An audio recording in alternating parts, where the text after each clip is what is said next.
E aí pessoal, tudo bom? Aqui é o professor Gustavo Leão, sejam muito bem-vindos a mais um vídeo e nesse vídeo eu vou falar sobre educação. Educação não no sentido que eu geralmente passo uma aula, mas a gente vai falar sobre o setor de educação, num outro assunto que eu gosto de falar que é de educação financeira, dentro da nossa Bolsa de Valores, dentro da B3. Como eu sou investidor, mas eu não sou especialista em investimento, eu chamei um convidado aqui para o vídeo de hoje, que é o meu amigo Alan. Vou jogar ele aqui na tela para vocês conhecerem. A gente está em quarentena por motivos de coronavírus, então a gente está fazendo a gravação à distância e não juntos no estúdio. Vamos lá. Tudo bem, pode se apresentar para eles.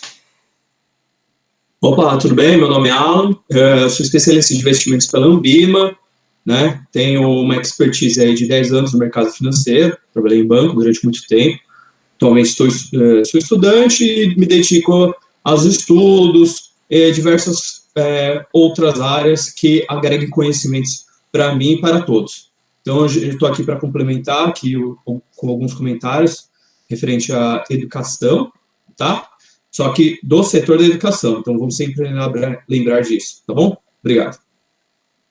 Muito bom. Então, voltamos aqui para mim e eu vou jogar agora, a gente montou uma apresentaçãozinha aqui de slide. Qual que é o nosso objetivo com essa aula? É fazer você entender o setor da educação, como que ele está colocado na Bolsa de Valores, o que são as coisas que vão interferir nesse universo nosso aqui da educação, tanto do ensino básico, mas principalmente do ensino superior. E essa análise que a gente vai fazer aqui, utilizando vários dados diferentes e comentando, qualquer empresa que você quiser investir na Bolsa de Valores, o ideal é que você faça uma análise sumária dessa empresa, fazendo esses comparativos que a gente vai usar nessa apresentação. E deixar bem claro que isso aqui não é uma recomendação de investimento em nenhuma das empresas, a gente só está mostrando como fazer uma análise colocando na mesma tabela as empresas do mesmo setor. Tá certo? Então vamos lá. Vou pegar e fazer um comentário que, assim, independente da análise que a gente está fazendo, você tem que pegar e definir bem qual a sua estratégia, se você quer de curto ou longo prazo, né? Que às vezes determinados itens podem ser mais relevantes para você, tá? Mas a questão é a gente pegar, deixar algo mais abrangente para você, tá bom? Show. Então aqui a gente começa a nossa apresentação, os serviços educacionais dentro da nossa B3, que é a nossa bolsa de valores que a gente tem aqui no Brasil, fazer um comparativo das empresas que estão listadas na bolsa e a equipe aqui de trabalho é o Alan, que é o nosso especialista aí da Ambima, e eu, que sou o professor da área de educação. Tá certo? Vamos lá então. Fonte de consulta que a gente usou para fundamentar essa nossa apresentação aqui foram as seguintes: o site oficial da B3, que foi onde a gente tirou as empresas listadas, né? Quais são as empresas educacionais que estão listadas lá. Os dados da empresa, né? Que são os indicadores da empresa, a gente puxou do site Fundamentos, na data do fechamento do pregão de ontem, dia 20/3/2020. E nós entramos também no site GRI das empresas e lá a gente foi puxando os detalhamentos e a gente usou como base uma das empresas ainda não tinha lançado o quarto trimestre de 2019, então a gente está usando como base os números do terceiro trimestre de 2019, que daí a gente conseguiu de todas as empresas. Bom, aqui a gente vai ter as empresas que estão listadas, né? Quais estão listadas nessa parte educacional. Então ali embaixo tem o link do site, todo mundo pode entrar no site da B3 e procurar, dependendo do setor que você tiver interessado. E aí a gente vai ter a razão social da empresa. Então aqui na sequência a gente vai ter a Anima Holding SA, a Baema Educação, Cogna Educação, Estácio Participações e Ser Educacional. Sendo que o ticker de cada empresa a gente já apresenta, né, que é o códigozinho de negociação na bolsa. Primeira parte que a gente vai ver são os gráficos dessas empresas. Então, Alan, essa parte de gráfico aí a gente leva em consideração, não leva? O que a gente observa nisso aí? Aqui quando a gente levantou aqui os dados, a gente quis pegar e tornar as coisas de maneira mais fácil, né? Pegar e olhar assim de um ano para outro, né? Então a gente só selecionou os gráficos de um ano para cá de todas as empresas. É bom para a gente saber qual o comportamento ela tá tendo, assim, se a empresa está dando lucro, se ela está crescendo, se ela não está ficando mais cara. Isso é importante de a gente pegar e entender o gráfico, né? A gente não vai falar especificamente de cada um aqui no momento, mas a gente pode pegar e observar que cada um tem gráficos de crescimento, cada um está tendo gráfico de crescimento em determinado período, e a cada release a gente tem que pegar e entender para a gente poder fazer a análise do gráfico, tá? O ponto é sempre olhar se a empresa está crescendo. Legal. E o detalhe é que no final aqui de todos os gráficos, como a gente está nesse combo de circuit breaker aí da bolsa, né? Já foram, acho que 6 que a gente teve essas últimas semanas, né, Alan?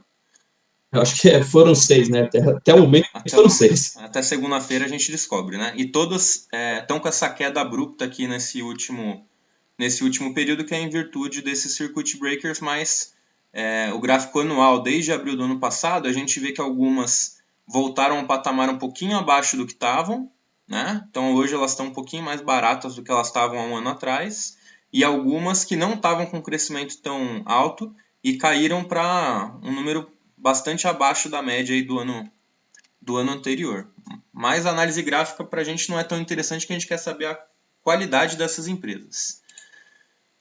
A gente organizou as empresas, então aqui elas estão com os tickers, tá? Cogna, a Eduque, Anima, a Ser Educacional e a Baema. A gente organizou nessa sequência, tendo em conta o valor de mercado de cada empresa, né? O valor de mercado, Alan, me ajuda, é o número de ações vezes o preço que ela está custando na bolsa, né? Isso. Quanto que é o número de ações que estão sendo tem negócios pelo valor delas, que Legal. estão sendo negociadas. Aí a gente tem duas questões aí, que é quanto que é o número de ações total da empresa, e o que está aberto para negociação na bolsa nem sempre é o número total, né? A gente tem o free float, que é o número de ações que podem estar em negociação na bolsa, e tem outras que ficam reservadas ali à gestão da empresa, né? Isso. Aí cabe uma análise de quanto que de free flow a gente tem em cada empresa. Uma das análises interessantes assim de você ver assim que existem empresas que a maior parte das ações está dentro da empresa, então praticamente você não é sócio, né? As empresas que têm mais ações na bolsa, assim, mais free flow, são ações assim que são ditas como melhores, que assim eles querem que você seja você como sócio. Isso é também algo assim ser levado em conta, porque por exemplo, vamos pegar e colocar um exemplo prático. Se eu e o Gustavo somos uma empresa e ele é uma empresa onde ele tem 99% dela. Não significa que praticamente não significa que eu sou acionista da empresa, porque ele tem 99%. Então, quem toma conta dela inteira é o Gustavo. Então, é só para vocês terem essa comparação quando forem analisar as empresas, né? Entender essa comparação, né, com o ponto das empresas. Show. Então aqui a gente tem o valor de mercado dessas empresas, e aí a questão do preço da ação é essa pizza, que é o valor de mercado, dividido no número de ações. Então não quer dizer que uma ação que está com um preço de 60, você é mais ou menos dono que a outra que está a 4 reais, né? Beleza, agora a gente começa os primeiros índices, né, os indicadores aqui para as nossas empresas. Então a gente vai ter 3 indicadores aqui que a gente vai levar em conta nesse slide. O primeiro, que é o PL, preço sobre lucro, o PVP, que é o preço sobre o valor patrimonial, e o P sobre EBIT, que é o preço sobre o EBIT. EBIT, Alan, é os lucros antes de juros e impostos. Legal. Então, a gente vai ter aqui primeiro essa comparação, lembrando que a gente ordenou elas por tamanho de valor patrimonial total.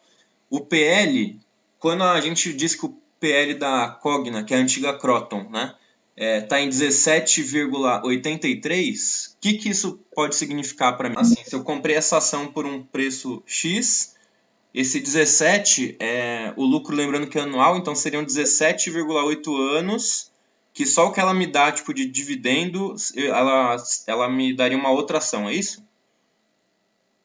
Daqui 10 anos Isso, eu retorno esse valor que eu apliquei. Legal. Lembrando que a correto. ação a gente compra e pode vender ela a qualquer momento, inclusive com o lucro da valorização, né? Não só do dividendo. Aqui a gente está levando em conta o lucro da empresa mesmo, né? Então, em 17 anos, o que ela distribui de lucro me paga, então eu sairia com o dinheiro de duas ações. É mais ou menos essa conta, né? Isso, o PL relaciona o preço das ações com os lucros, né? Então, o que a gente tem que pegar e olhar? Ver se qual é o menor valor que a gente consegue, o menor valor que a gente consegue em relação a esses dois, né? Legal. Em relação ao Então, em PL for, aqui, a conta é simples. O preço da ação está custando R$ 10 e o lucro foi 2, então o PL é de 5, né? Que é entendi. 10 dividido por 5. Então, é bom. Agora, se a gente olha um outro que está, tipo, 20 por 2, aí vai ser vai ser diferente, vai ser menor. Vai ser tipo, 10. 10. Aliás, vai ser Legal. maior, vai ser 10. Aí vai ser melhor. Então, é Então, no isso que caso você tem aqui, que pegar. nessas 5 empresas, quando a gente vai ter o PL, lembrando que o PL negativo geralmente indica que a gente não está lucrando, né? A empresa assim exatamente qual é o histórico, só que a gente está olhando de um ano para outro para a gente analisar. O que a gente vê aí é que a empresa não está dando lucro, por isso está negativo. Legal. Tá? É isso que tem que pegar e verificar. Se está Então, negativo, não é bom. a gente analisando, se a gente fosse analisar só o PL e comparar, essas que estão negativas a gente ia tirar nosso caminho, que não estariam dando esse lucro, né? Que a gente gostaria de ter como colocando dinheiro para essa empresa, comprando, virando sócio. E essa aqui, que é a Ser Educacional, que está com o PL positivo mais baixo, seria a que melhor está distribuindo lucro, é isso? Isso. Legal. Uma coisa também que a gente pode pegar e achar, assim, que depende da sua estratégia, se ela não está dando lucro agora, a gente tem, assim, que o preço está descontado, né? O pessoal chama de preço descontado. Aí você olha assim, tá negativo. Então, se é uma das formas de investimento, você pode pegar e investir. A gente não está falando que, sim, que você não deve colocar, mas que também é uma forma de análise, porque ela ainda hoje não está pagando bem, então você pode criar expectativas para o futuro. Bacana. Então, o camarada que ele é mais especulativo e não vai tanto no que os dados estão mostrando ali, que é a base real, ele pode usar isso aí para fazer as especulações dele também, né? Show. Aqui o PVP é o preço sobre o valor patrimonial. Então, quanto que a empresa vale, né? O preço dividido por quanto ela realmente vale. Se esse número dá menor que 1, eu vou entender que se a empresa vale 100 mil e ela está custando 100 mil na bolsa de preço, ia dar 1. Né? Então, abaixo de 1 quer dizer que ela está mais barata do que ela realmente valeria, num olhar grosso assim? É também conhecido como um múltiplo de lucro, assim, né? É usado para a gente medir quanto está caro ou barato a ação, né? E a gente pode pegar e verificar isso, né? Só que o ponto é a gente vê quantidade de ações emitidas, quanto que está dando de lucro, né? Quando a gente vê essa conta, a gente fala assim, pô, se o lucro dela tá muito grande, mas a gente tem poucas ações, então é uma empresa boa, a gente vai ver um PVP alto, né? Agora, se a gente tiver um lucro baixo, não vai ser tão alto. Legal. Então, aqui, por questão de preço, não é o único dado que a gente tem que olhar, esse PVP, mas ele serve como referência para saber se a empresa está sendo. A expectativa da empresa está sendo dela pagar mais depois ou menos, que é o preço que o mercado está disposto a pagar por ela, né? 2 vezes o que ela vale, 2,7 ou 0,5 o que ela está valendo, certo? Então, nesse índice de PVP aqui, comparando elas, a gente teria a Cogna aqui como a mais descontada, né? Que ela está com um preço de mercado mais barato do que ela tem de valor patrimonial. Na sequência aqui a gente ia ter a Ser Educacional, a Eduque, e aí a Anima e por fim a Baema. Em ordem crescente de PVP que eu falei agora para vocês, né? E o preço sobre o EBIT, que é o quanto que a gente está pagando nessa ação, né, o preço de cada ação, dividido pelo lucro dela antes de descontar os impostos. Por isso que fica um pouquinho mais baixo o número do que o PL, no caso, né? A gente pode pegar e verificar que tem algumas empresas que têm um custo, né, antes dos impostos, né? Aí a gente pode pegar e fazer esse tipo de análise. Normalmente a gente quer custos menores, né? E custos menores o que vai acontecer? Vai pegar e elevar, vai diminuir o valor, né? Então vai ser melhor. O ponto é a gente pegar e fazer fazer esses comparativos e ver se isso é um dos fatores importantes para a sua compra de ação. Entendi. Então, se a diferença do PL menos o EBIT dá um número muito alto, quer dizer que os custos operacionais dessa empresa que vão estar maiores ou menores. Então, a gente sabe qual empresa que vai ser mais eficiente aí entre os custos fixos e os lucros, é isso? É a tradução de eficiência. Vamos pegar e colocar de maneira fácil. Tradução de eficiência. Ver qual é a eficiência da empresa. Então, a gente já tem esses 3 primeiros dados aqui que a gente realmente costuma ler, né, que são os dados dos indicadores da empresa. Agora vamos para o próximo aqui, que são os dividendos e o ROI. Né? Dividendo é o quanto que essa empresa me pagou no último ano, é isso? A gente está vendo aí o dividendo de quanto que a empresa pagou no último ano.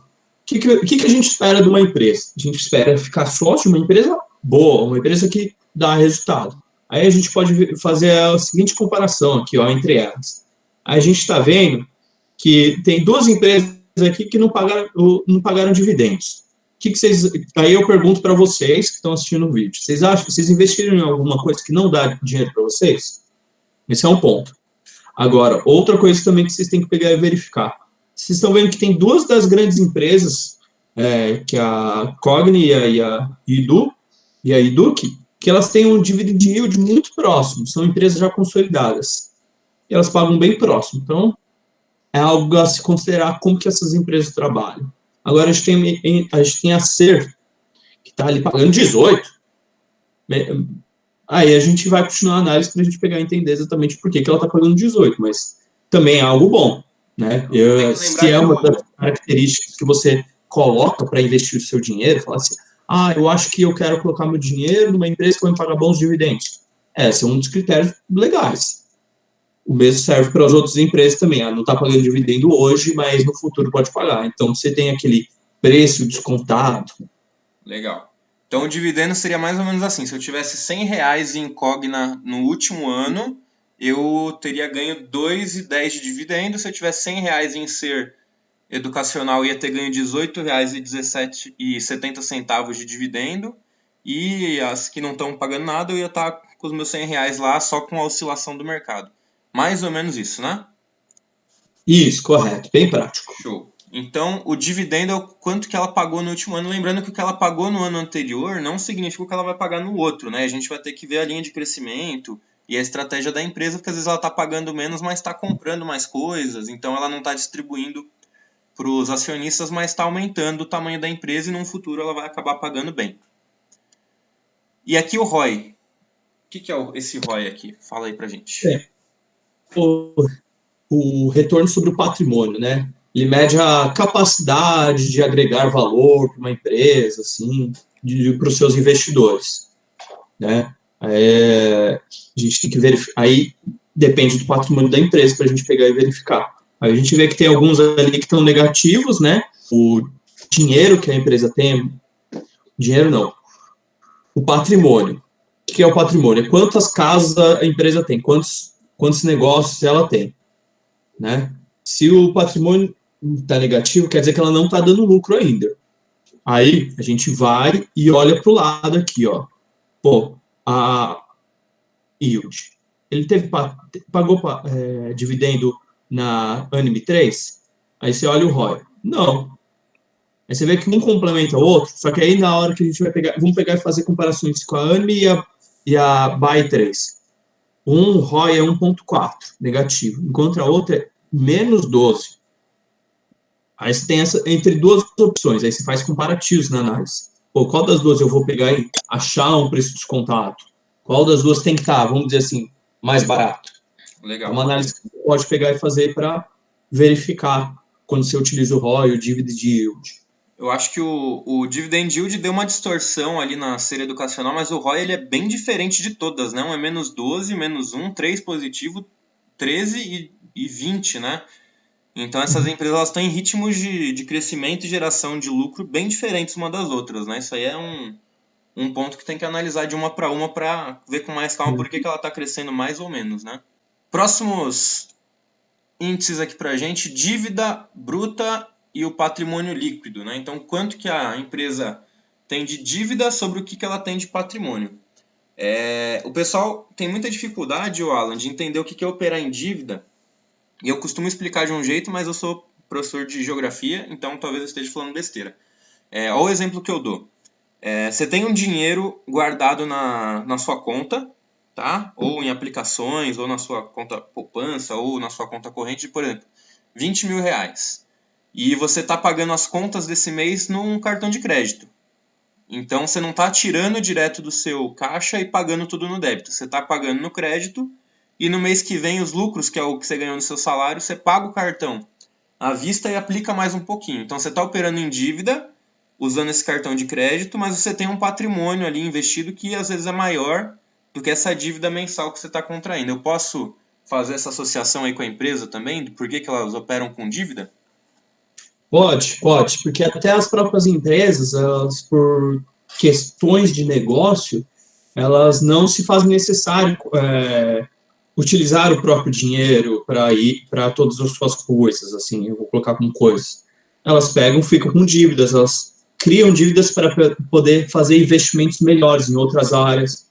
Se ela, é muito melhor ela contrair, às vezes, um empréstimo, né, para ela pegar e ficar alavancada e poder crescer no segmento que ela atua, do que ela pegar, usar o lucro que ela teve, que às vezes é menor do que o empréstimo, para reinvestir e falar, eu não tenho dívida. É muito melhor ela pegar e colocar, tipo, um exemplo prático. É muito melhor você, hoje em dia, pegar e comprar essa. Comprar não. Exatamente isso. Fazer as compras Comprar do algo, mês. né? Comprar algo que vai te gerar mais dinheiro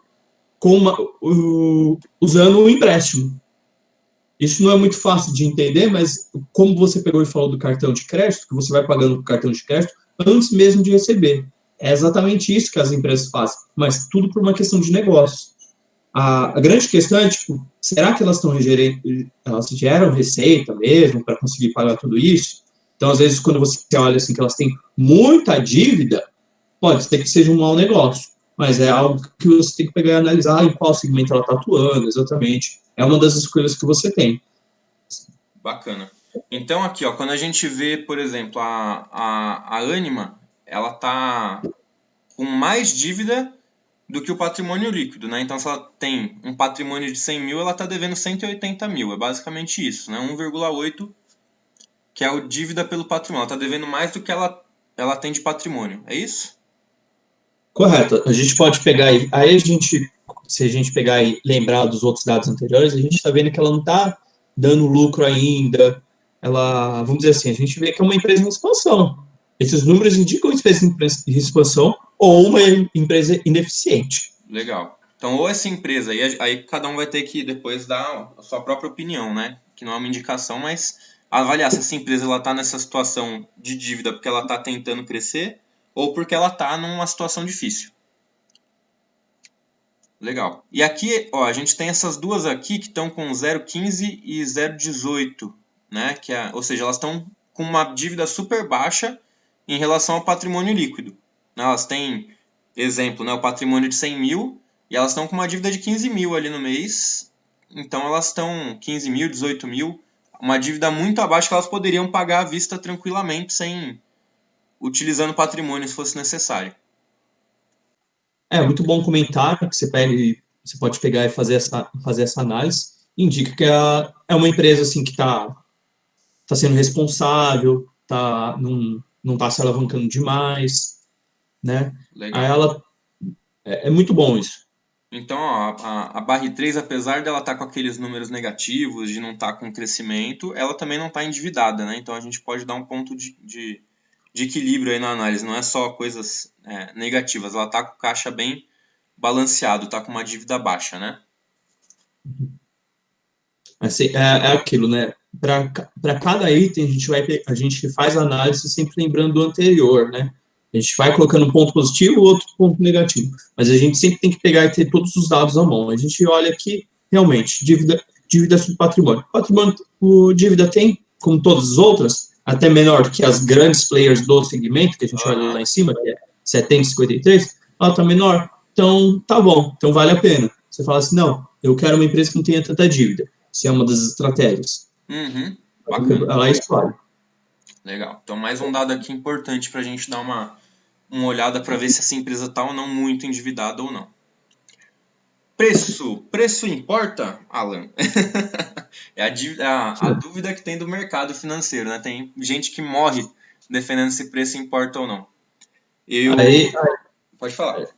Então, aí eu falo assim, ó, depende da sua estratégia. Lembrando, você quer comprar ela hoje para lucrar ela amanhã? Eu acho que preço de compra não importa, né? Porque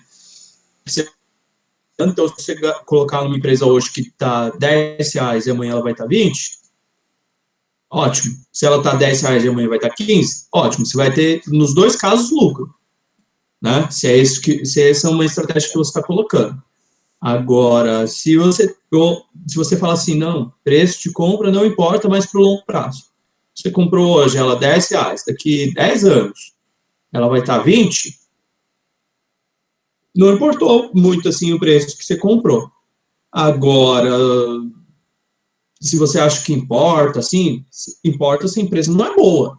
Se a empresa não dá lucro, nem nada, aí você fala assim, não importa o preço, eu não vou querer comprar. Legal. Eu acho que essa é a brincadeira que você tem que pegar e fazer. Porque tudo está relacionado à análise. Você não tem que pegar e ver, a empresa está barata, cara. Você olha lá, a gente começa a olhar os preços aqui. Quanto que a empresa começou, se ela dá lucro ou não. Se ela estivesse dando lucro recorrente, está ótimo, está crescendo. Se ela está oscilando bastante, que às vezes é a sua estratégia, está oscilando bastante, de R$4 foi para 10, e está fazendo isso durante muito tempo também, não importa muito o preço. Você vai comprar, vender no outro dia. É mais ou menos isso que você tem que pegar e parar para pensar. Bacana. Na minha estratégia, como eu não tenho aportes mensais muito fortes, né? E eu vou fazendo a compra recorrente conforme vai caindo dividendo, ou eu tenho várias aulas diferentes, que eu tenho várias fontes de receita menores. Então eu vou comprando ao longo do mês. Então, para mim, o preço interessa no seguinte: se uma ação custa R$4,91 e caiu, sei lá, R$10 na minha conta, eu consigo comprar ela num fracionário se ela estiver dentro da minha estratégia, né? Agora, se eu estou querendo comprar aquela lá de 67, eu vou ter que segurar um pouco de dinheiro para poder comprar uma no fracionário, mas a minha estratégia é decidir a empresa que eu quero e vou juntando para aumentar meu patrimônio em cada uma. Não vou... Então, o preço, assim, para quem tem pouco dinheiro, só importa para ver se você consegue comprar em um pagamento ou você tem que juntar 2 meses para poder comprar a ação daquela empresa. Lembrando que a gente está aqui com as máximas e mínimas das 52 semanas, que seria o ano, né? Então, no último ano, quanto que oscilou o preço máximo e o preço mínimo de cada uma delas. Todas estão bem próximas do preço mínimo, porque como a gente falou, a gente está nessa maratona aí de bear market, né? De circuit breaker. Está numa queda, que a gente não sabe o que está acontecendo, né? Na verdade, é assim, a gente sabe o que está acontecendo, só que a gente não está sabendo para onde que está indo, né? Mas a gente vai levantar alguns pontos aqui, por que a gente acredita nesse setor, por que a gente acha que você tem que pegar e olhar esses valores, assim, por que dá exatamente esse preço, o que você tem que olhar de diferente, assim, desse setor em específico, desses valores, assim, eu tenho R$100 para investir, qual dessas empresas seria melhor colocar os R$100, assim, por exemplo? Legal. Com R$100, você vai comprar todas as empresas nesse primeiro momento, pelo valor que está. Pelo menos uma ação de cada uma no fracionário dá para comprar tranquilo. Aí a gente pode pegar aí, a gente vai chegar em alguns pontos assim da análise que você vai pegar e perceber por que exatamente você tem que pegar e fazer essa reflexão, a compra exatamente desses valores. A A questão do valor é mais se você vai conseguir comprar uma ou duas, tá? Mas vamos seguir. Show. E aí o legal também para quem olha preço, né? Todas estão bem perto o preço do mínimo do último ano, né? Então, quem gosta de olhar preço na hora de entrar, tirando o fato que todas elas podem cair até zero, né? Que o chão da ação é valer zero ou 1 centavo.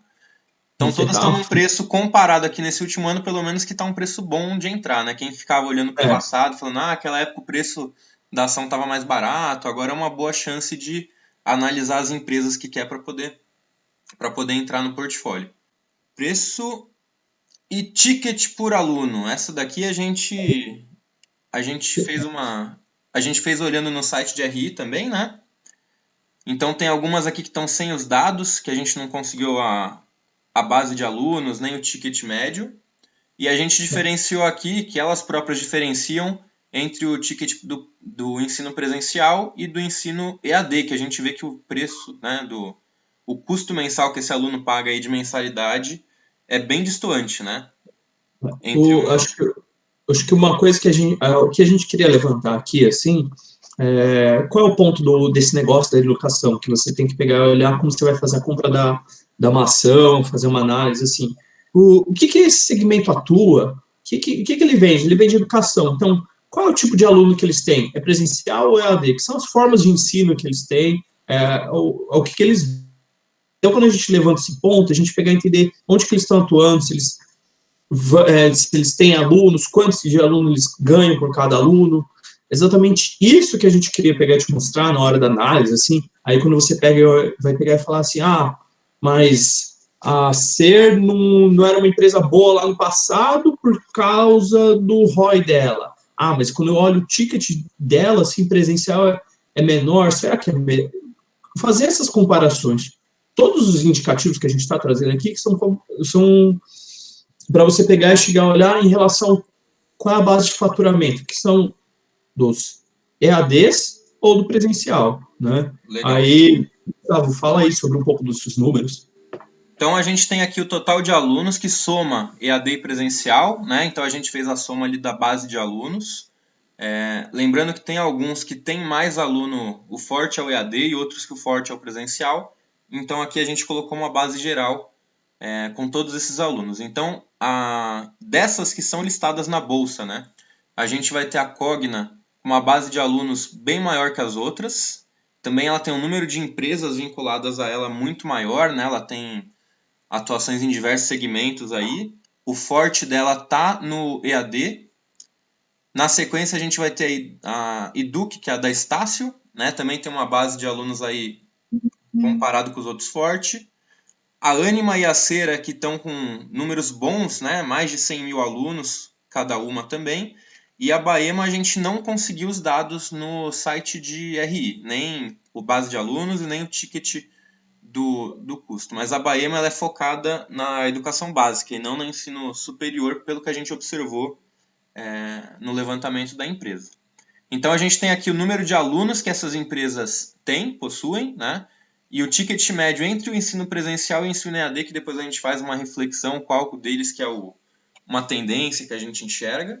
E da Anima, só que a gente não conseguiu o ticket do EAD. Eles deram um ticket médio só, então a gente não sabe quanto que esse ticket no presencial é mais caro para o EAD ser mais barato. O legal, se você estiver interessado mesmo na empresa, é você ver quais são as faculdades que ela possui, entrar no site, né? Ver as marcas e aí no site da própria faculdade você consegue essa informação de quanto custa cada curso. Lembrando que um curso de História, que é o que eu fiz, costuma ser mais barato que um curso de Medicina, né? Então, esse ticket é um ticket médio entre todos esses cursos. Tem graduações ali mais baratas e mais caras. E o EAD que é bem mais em conta para quem for estudar, né? Então, tem toda uma desvantagem que o pessoal considera em relação ao ensino presencial, a questão de debates em sala de aula, a vivência prática, mas a questão econômica, né, ele é muito mais viável, muito mais acessível e até democrático do que o ensino presencial. Sempre lembrando que aqui a gente está fazendo análise de negócio, tá? Quer que você também faça essa análise de negócio, de pegar e verificar qual dos dois é melhor, assim, Você tem que sempre, eu quero que quando você estiver fazendo essa análise, lembrar isso na hora de você pegar e verificar e comparar. Qual é melhor? Eu ter um aluno presencial que me dá mais, ou um aluno, ou muitos alunos EAD, mas que tem, eu tenho muitos alunos com um ticket menor. Né? Você tem que pegar e, a gente não vai pegar e falar dos números, que é importante que você vá analisar também, né? Mas são pontos que a gente achou importante pegar e fazer análise desse segmento. Legal. Eu também sempre recomendo, quando o pessoal me pergunta, eu falo assim, cara, você é cliente dessa empresa? Você já, sei lá, você segue essa empresa no Instagram, né? Toda empresa hoje tem um perfil no Instagram lá. Então, entender que você, quando vai comprar uma ação, você está virando sócio de uma empresa. Você quer virar sócio de um lugar que você é mal atendido, que você é maltratado, que o produto é ruim, né? Então, sempre procurar essa visão de sócio e de cliente da empresa. Observar quais empresas dessas você já conhece, você já estudou numa faculdade dessas empresas, se é boa ou se não é, né? Se você conhece ou não. Isso serve para todos os setores, né? De transporte, de indústria, de combustível, de qualquer coisa que você quiser. Tem essa visão tanto de que você vai virar um sócio dessa empresa, principalmente se sua visão for de longo prazo para a compra da ação, e a sua visão de cliente, se você já foi bem atendido nessa empresa, se você acha que com o atendimento ela tem perspectiva de crescer e assim por diante. E aí a gente vai para o nosso último slide, Alan, que é os nossos polêmicas educacionais, que agora a gente vai dar uma alfinetada no pessoal aí e debater esses pontos de vista. Né? Sempre que eu vejo análise no YouTube de educação, Alan, o pessoal xinga educação por conta do FIES, e o FIES acabou, então as faculdades morreram, né? Não vai mais ter ensino superior, e toda essa visão eu acho que o pessoal congelou no tempo em 2016. Sobre financiamento estudantil de FIES, a gente, olhando as empresas lá nos releases, a gente teve a visão que os alunos que estão com o financiamento ainda tem um percentual no máximo ali de 24, 25% na que mais tem aluno ainda com financiamento. A maioria já superou isso, né? O que a gente pega, o comentário é o seguinte: a gente tem que pegar e analisar as empresas e como que eles geram caixa. A gente não tem que pegar e analisar política, embora envolva, mas não analisar. E a gente tem que pegar e verificar qual é a fonte de receita delas. Será que eles continuam sendo 50%, 100% da fonte de receita do FIES? Aí, quando a gente olha os releases, é que não tem acontecido isso. Cada vez mais as empresas se adaptam ao mercado e têm tido novas fontes de receita, tá? E é isso que você tem que pegar e verificar também, saber qual dessas empresas, assim, tem menos FIES, porque a gente tem visto uma tendência que não tem acontecido mais do FIES, tá? E as empresas continuam dando lucro. Vocês viram os gráficos. Aí a gente volta para tudo isso que a gente pegou e mostrou. O gráfico, ainda foi o estão gráfico. pagando dividendo, o ROI ainda está positivo, os gráficos estão em crescimento, tirando essa onda de circuit breaker. Né? Então, o que a gente observou de estratégia dessas empresas para superar? Todo empreendedor, gente, quando ele tem um ponto aí crucial, como é uma crise de qualquer um dos setores, seja a crise num setor de petróleo, seja agora um coronavírus que afeta todo mundo, ou o cancelamento aí dos financiamentos estudantis, é que o bom empreendedor ele vai criar estratégias para se contornar essa situação. E aí o que a gente viu que eles começaram a fazer é o financiamento próprio. Então a pessoa vai fazer um curso ali de graduação tecnólogo, que seria de 24 meses de duração, e a empresa faz o parcelamento desse curso em 40 vezes direto com o aluno. Então ela fecha o contrato de pagamento lá com o aluno, ele parcela sem juros esse custo que ele pagaria ali 24 mensalidades, ele vai pagar 40 ou 48, e a faculdade tem a retenção desse aluno, de que não tem mais o dinheiro para pagar o custo integral, mas ele ainda consegue pagar parcialmente esse custo aí da mensalidade, divide em mais vezes. Né? Então esse financiamento estudantil, muita gente ainda trava nisso quando vai falar de educação, e eu acho que é um ponto superado desse setor. O próximo, os prédios das faculdades, né?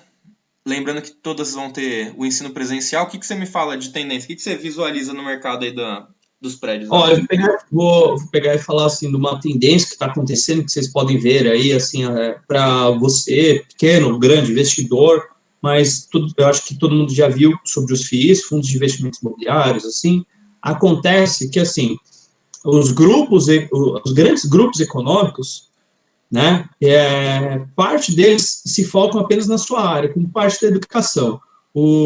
Educação. Qual é a tendência da educação? Vou pegar e usar um exemplo na sua, você sabe que tem uma faculdade. Aí tem um prédio gigantesco, que todo mundo da cidade vai estudar nesse campus, né? O que acontece? Esse prédio não é da faculdade, esse prédio é alugado. Então, uma coisa que acontece que tem acontecido na tendência é que as empresas de educação, elas focam no negócio, então elas acabam locando para diminuir o custo, diminuindo o patrimônio, diminuindo as dívidas, não tendo que ter manutenção, não tendo que ter despesas, aí eles fazem isso para cortar recursos, isso tem acontecido. Tem grandes empresas que já fazem isso, que eu não vou pegar citar nomes aqui, porque a gente não é esse o objetivo, mas que elas já fazem isso há muitos anos, tá? Para locar, na verdade, vender, né? E eles depois locarem para eles não terem custos. Isso é uma tendência para diminuir os custos e aumentar os lucros das empresas, tá? Legal. Lembrando que a gente tem outros grandes players de educação que não estão listados na bolsa, né? Então esses exemplos que o Alan falou é uma dessas grandes empresas aí de educação que tem no Brasil que não estão listadas na B3, mas que a gente sabe que já pratica essa alocação aí dos prédios das universidades. O legal é que assim, se a faculdade um dia decidir mudar, aquele prédio ele tem utilidade para outra faculdade, né? Porque são salas de aula, auditórios, enfim. Não é um negócio tão impossível. Você consegue um outro inquilino que quer montar ali uma rede de educação, uma escola e etc. Né? Então, para o negócio, não dos fundos, mas das empresas educacionais, os prédios têm uma tendência de serem cada vez mais locados e é uma tendência até da pessoa É, física, né? Hoje em dia, é, a locação e a compra do patrimônio, essa lógica aí a gente está começando a entender. eles vão pegar, num futuro próximo, você pode pegar e verificar isso, que vai ser vendido os locais, o que eles possuem, para eles pegarem, ter novos recursos, ter novos investimentos e crescer cada vez mais, tá? Porque isso é uma tendência, pode ter certeza. Até mesmo a gente pode até falar assim que grande parte da expansão se deve principalmente no EAD, que é uma das coisas assim que a gente vai pegar até falar de tendência, já aproveitando o gancho, né? Vamos direto já, pode E, pular para a tendência junto. né? E a tendência é que os polos dos polos no Brasil inteiro, né? Todo lugar você pode pegar e ver que tem um polo de EAD. E isso não entra no custo da empresa, né? Porque eles não têm custo daquele local em si. Então isso entra como receita. Não ter essa questão de eu tenho que comprar uma escola num lugar muito longe. Não, ele vai lá e faz um convênio e consegue captar novos alunos.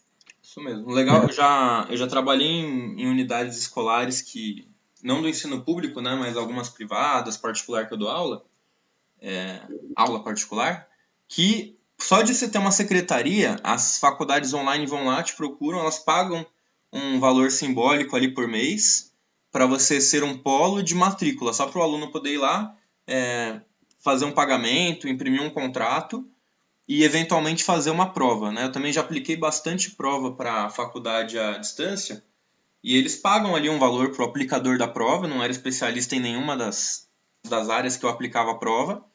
Eu ganhava na faixa, na época, isso em 2011 até 2015, na faixa de uns R$ 75 para aplicação de uma prova ali de meio período, de 3, 4 horas.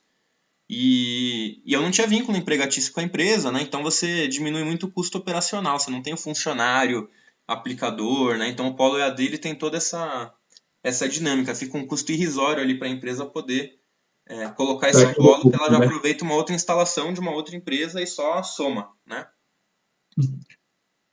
Legal. E a tendência do EAD, né? A gente está agora em épocas de coronavírus, né? E todas as escolas, inclusive as públicas aqui de São Paulo que eu dou aula, a gente está tendo que encontrar. Aí tem uma questão aí que eu sempre comento, que é uma questão democrática. A gente tem muito aluno de escola pública, principalmente, que não tem acesso à internet, se a gente for tanto na capital como no interior, no litoral, né? Alunos que não têm esse acesso ao EAD.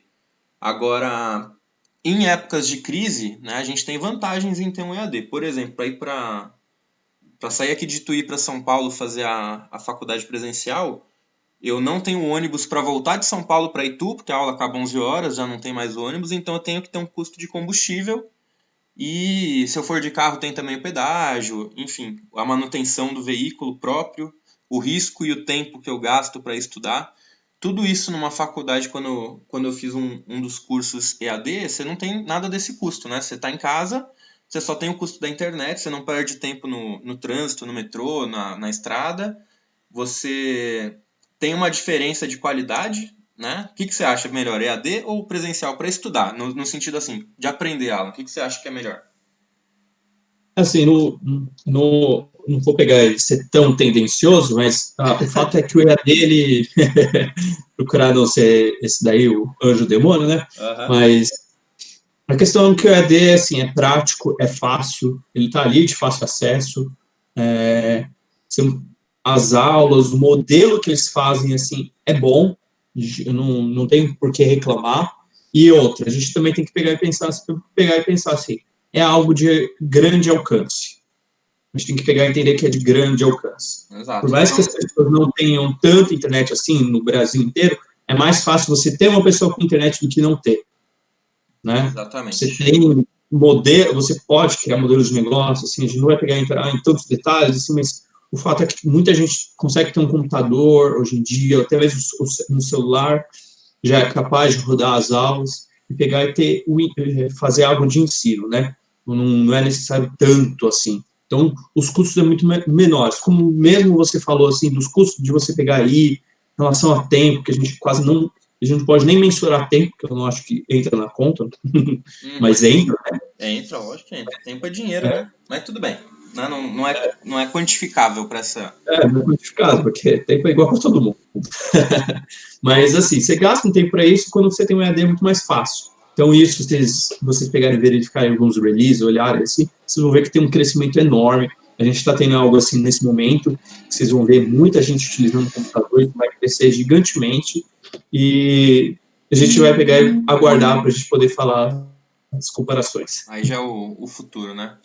Aí a comparação do RI das empresas, né? A gente vai citar os nomes ou a gente deixa no ar que duas são horríveis, uma é muito pior, né? Eu vou pegar e fazer a pergunta para eles. O que vocês acharam assim, dos números que a gente apresentou exatamente? Vocês acham que faltaram alguma coisa? Sempre Porque, falta, né? Aí eu pergunto também para vocês. Vocês gostariam que eu tivesse apresentado algo melhor? Pois é, eu não consegui. Sabe por quê? Porque eu não consegui ler o negócio.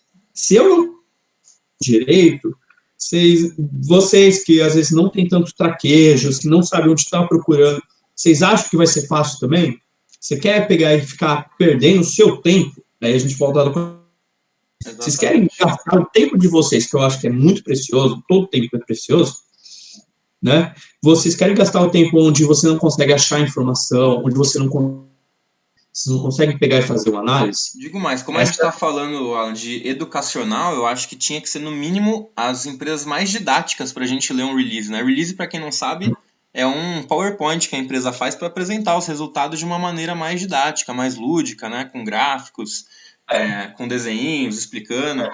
E né, dessas 5 empresas, 3 o release tava ótimo. Tinha tudo que a gente queria procurar, todos os dados. Em uma, estava um pouco deficitário, a gente não achou alguns dados dos que a gente queria usar para análise. E uma, nem release tinha, só tinha a planilha com os dados. E a gente não achou base de aluno, não achou praticamente nada do que a gente queria, né? Aí eu pergunto para vocês querem pegar e vocês vão... Obviamente, a gente tem que perder um pouco de tempo nisso, assim, quando a gente fala de educação, quando a gente... não do segmento de educação, mas educação em si, quando a gente vai pegar e falar de educação financeira, é necessário você pegar e ficar um tempo para entender, ler algumas coisas.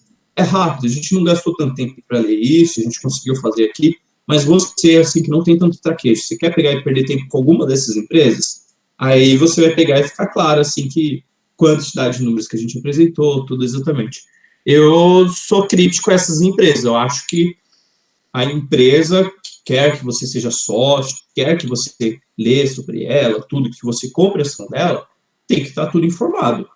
Eu acho que tem que ser informação. Aí eu vou brincar, a gente está em 2020. Como assim você não consegue me passar informação? Exatamente.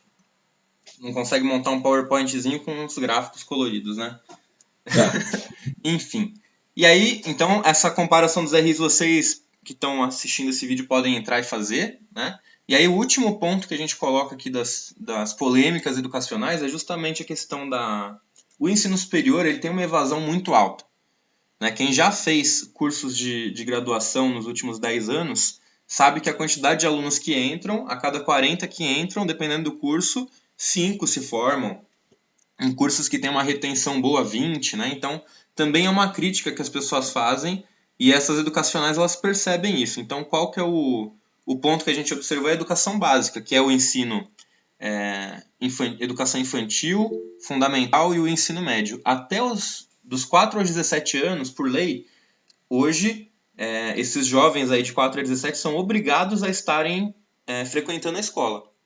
Como essas empresas trabalhavam prioritariamente, pelo menos a Baema não, mas as outras 4 com educação superior, a gente percebeu que elas estão entrando e fazendo aquisições no mercado da educação básica, comprando marcas de escolas, de cursinhos, dessa base educacional aí de ensino fundamental e médio, e com isso elas estão começando a construir uma base que é uma base talvez mais sólida, né? Como esse aluno de ensino básico, a evasão dele é menor da escola, principalmente da particular, a gente consegue ter uma base de lucro e de entrada de receita para a empresa um pouco maior. Né? Então, esse ponto da educação básica, eu acho que é uma das estratégias também que as empresas estão se dando muito bem e estão adquirindo aí no seu portfólio empresas de escolas, né, da educação básica. Aí o comentário é, qual das empresas está fazendo mais compras? Essas compras são boas, né? São empresas que dão lucro, né? Que aumentam a receita delas, que você quer ser sócio. Você olha lá, todos esses dados que a gente pegou e falou, aí você pega e fala assim, quais são as áreas em expansões que a gente tem que pegar e a gente compra hoje para esperar no futuro, né? Uma das coisas, né? Aí eu falo, você quer comprar uma empresa que hoje não está nada, não está fazendo nada, está parada no tempo? Você conhece alguém que fica parado no tempo? Não. Então, uma das coisas aí que a empresa morre, né? Não tem nem jeito. Hoje em dia é selvagem, né? Se a empresa não se adapta rápido, não reage rápido, ela quebra, né? Então, esse é o comentário que eu espero para todo mundo, assim, né? Então, essas polêmicas educacionais aí servem para a gente refletir, ser um pouquinho mais crítico, a gente avançar do que foi a educação em 2016 e como que ela está se adaptando aqui em 2020 e as expectativas de futuro.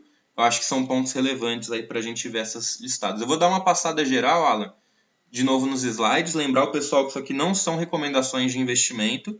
A gente ensinou numa aula muito boa, por sinal, né? A gente tinha que cobrar isso aqui, né, Alan? Cobrar um... Opa.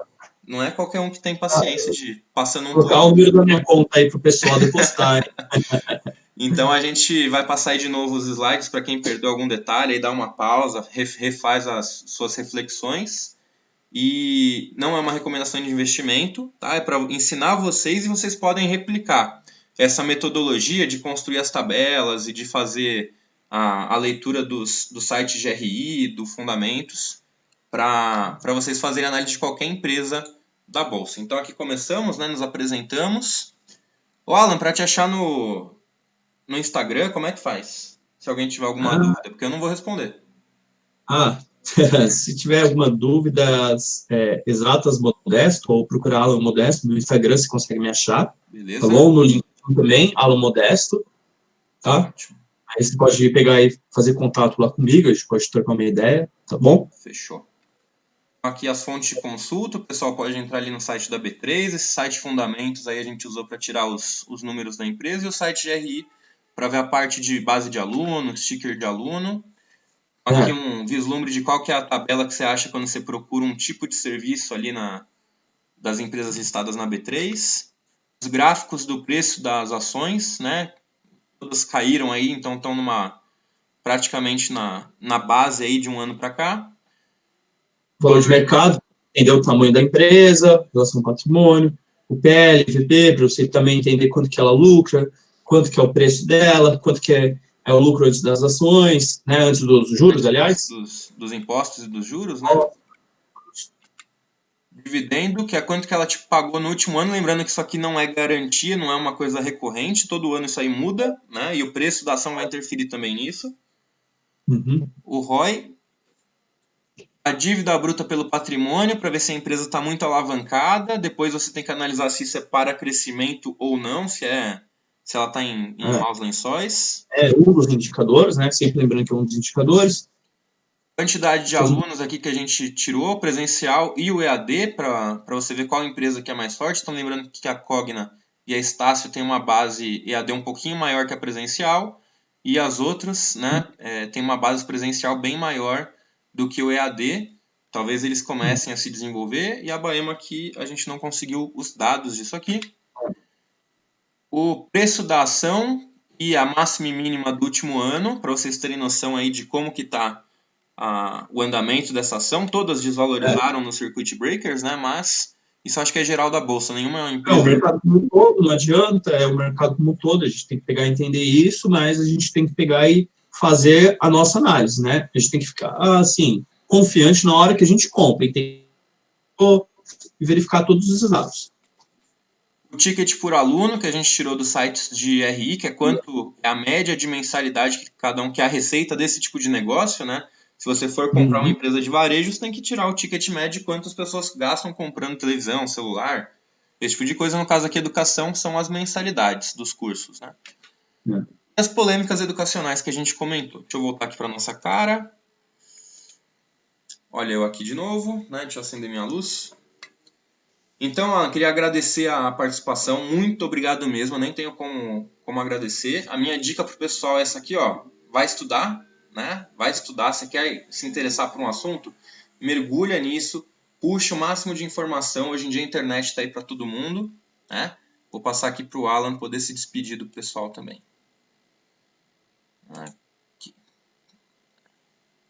Prontinho, tá na sua cara. Pode falar. Vamos lá. Então, a última coisa, assim, pessoal, as informações estão dadas, eu acho que vocês têm que pegar e refletir e, assim, toda vez que vocês forem comprar algo, né, tô falando assim, na bolsa, assim, pegar e falar assim, eu tô comprando isso porque eu quero tal coisa, e vocês entenderem que também parte da bolsa emocional, eu não vou pegar, isso ficar também tema para uma próxima aula sobre o comportamento das pessoas na bolsa, tá? Que isso também é muito importante, né? Então, essa é a minha palavra final. O comportamento de vocês importa, eu quero que vocês entendam por que vocês estão comprando. Vocês têm que estar ciente e confiante naquilo, entender por que vocês não compraram, tá? É isso que é o final. Bacana. E vou voltar para minha cara aqui, então, anota, né? Ó, tô comprando tal empresa porque cria um diáriozinho, anota isso, que daí quando você tiver oscilação forte no preço, você achar que está perdendo dinheiro, você volta lá e vê. Isso aqui ainda faz sentido? Ou, não, acho que ela já está muito mais cara do que eu esperava, já ganhei o que eu queria ganhar nela, ou, ela caiu, mas eu ainda acredito nela porque o fundamento manteve. Então, essa aqui é a nossa dica. Um grande abraço, Alan. Muito obrigado, de coração, por essa super aula, né? 1 hora aqui de aula, mas acho que é bem legal, acho que a gente foi bem completo, assim, o que a gente pode usar de análise, e recomendar para o pessoal estudar o que vai fazer com o próprio dinheiro, principalmente na renda variável, que varia, né? Tem altos e baixos, e saber usar esses fundamentos. Fechou? Então, um abração. Alan, manda um abraço pro pessoal. Um abraço, galera. Fechou, então. Um abração. Tchau, tchau.